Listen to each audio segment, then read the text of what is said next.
I'm gonna make a video on the Industrial Revolution. This is not a history lecture. um, we all know that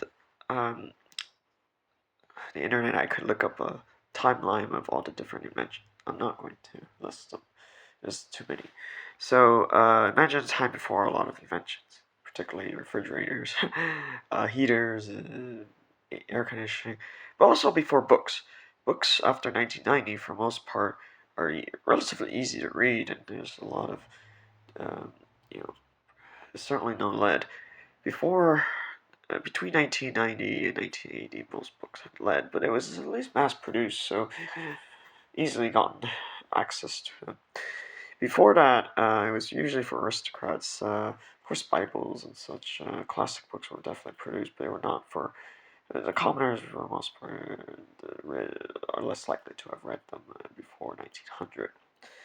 And books are useful for a lot of reasons. First of all, it's not something that requires. For example, if you went before 1900, schools were reserved for the aristocrats, not for the most lower class folks. Of course, that is a history lecture. I'm not going to discuss that. Not so it was time for cars. So just imagine before 1900, a bunch of horse carriages all around. Now, before TVs, DVDs, computers were invented, um, it would be difficult for someone who lived in this time period to imagine that, especially if they had only past lives in alien planets that are very different.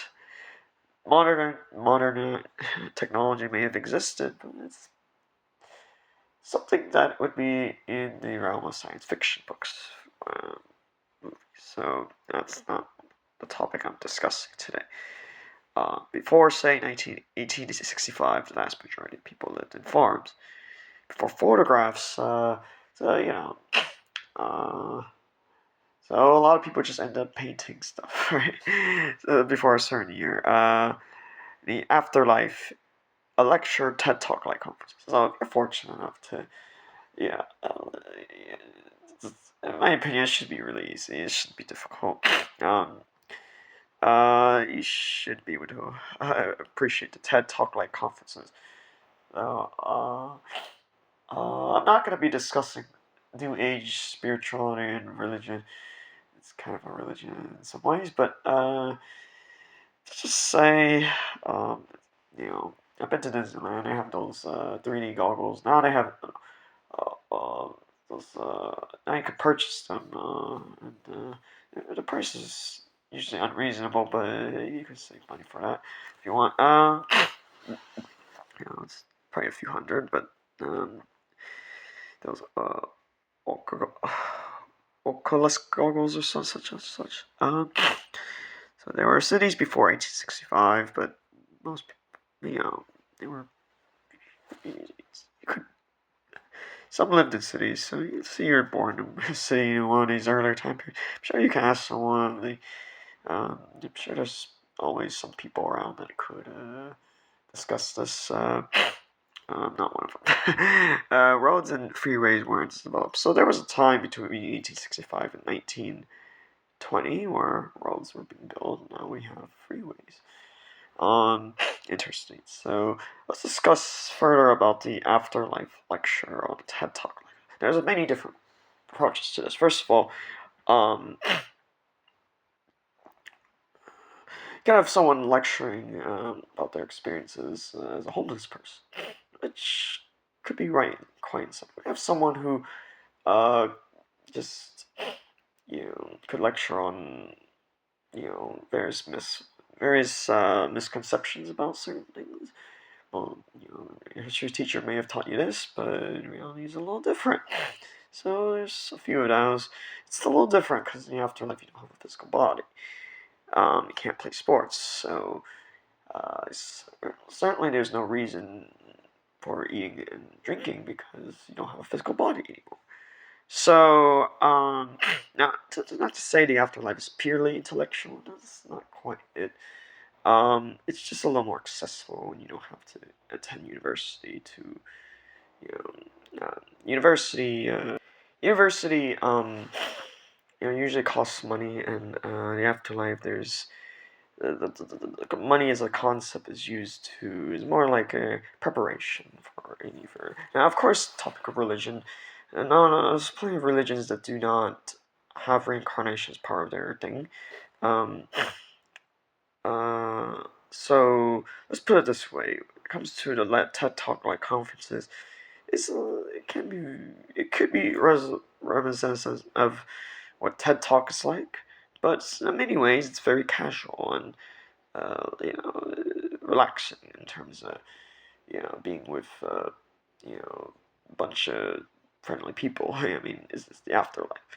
So I'm not going to be discussing the negatives. That is a different topic that religions usually reserve this for. I am not discussing that. Um, and of course, you're gonna have.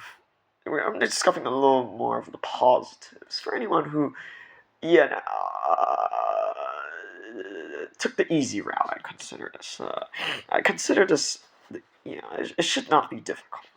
I think to return to the afterlife realm and not the religions stress on various things. Some religions are more strict than others.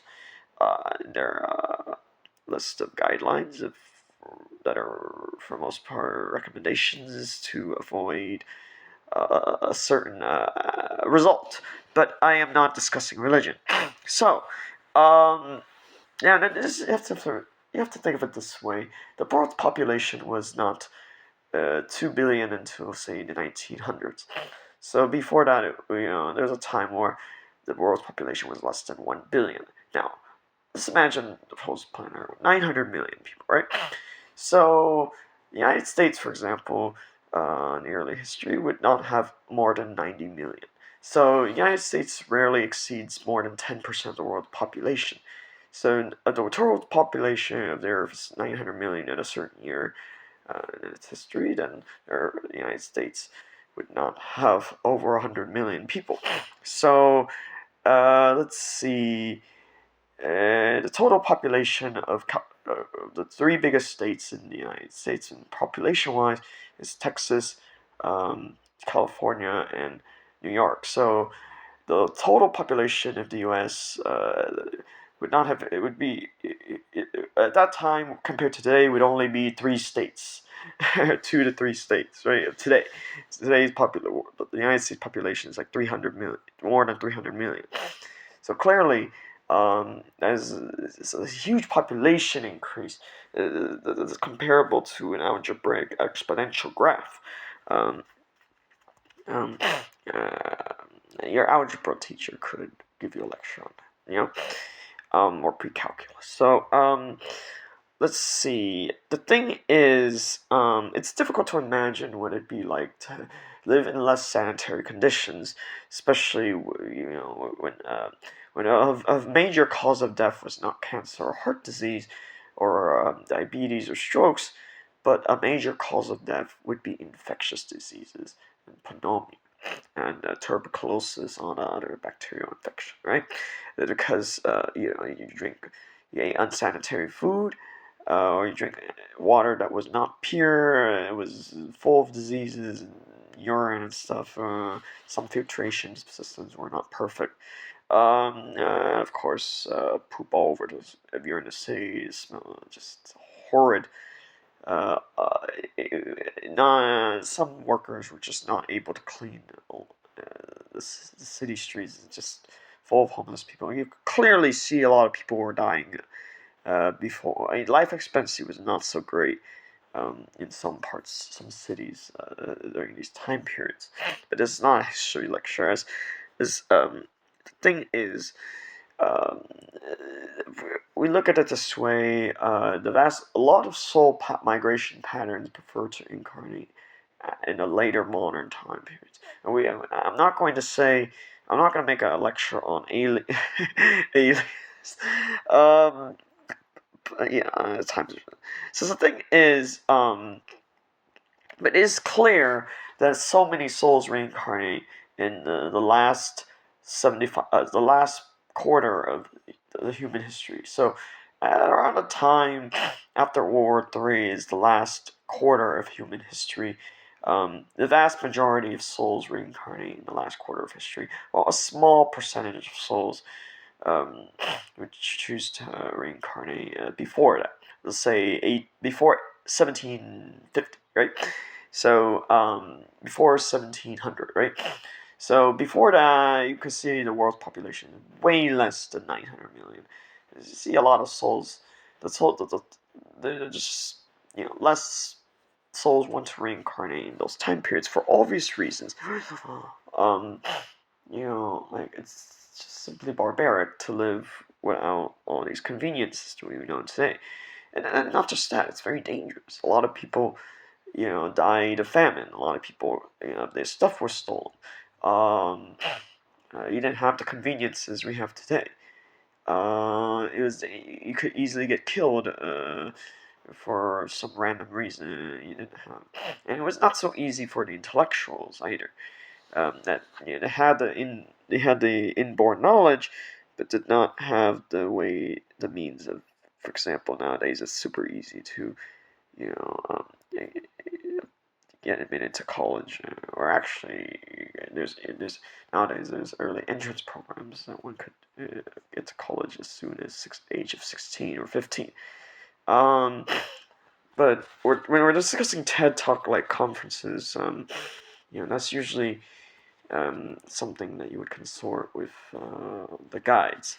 Um, so, but there are many different topics that are from various complexities that, for example, all the different scenarios, the different circumstances that are best dealt for them. And the guides have a lot of experience. One should not be um, condescending to say that they think they are better than them, but that's not a good act.